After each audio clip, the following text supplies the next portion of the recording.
Israel Iran সংঘাতের মাঝেই এবার ডোনাল্ড ট্রাম্পকে উদ্দেশ্য করে ফেসবুক ও এক্সে পোস্ট দিয়েছে ইসলামিক রিপাবলিক অফ ইরান। পোস্টটি প্রকাশিত হওয়ার পর সামাজিক যোগাযোগ মাধ্যমে ব্যাপক আলোচনার জন্ম দিয়েছে। পোস্টটিতে বলা হয়েছে, মিস্টার ডোনাল্ড ট্রাম্প, আপনি যদি না জানেন আমরা কারা, তাহলে কারবালার ইতিহাস পড়ুন।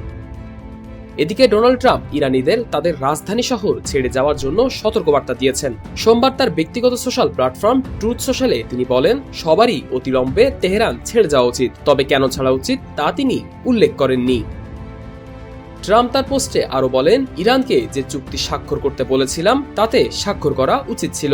কি লজ্জাজনক এবং মানব জীবনের অপচয়। সহজভাবে বলতে গেলে ইরানের পারমাণবিক অস্ত্র থাকতে পারে না, আমি বরাবর বলেছি।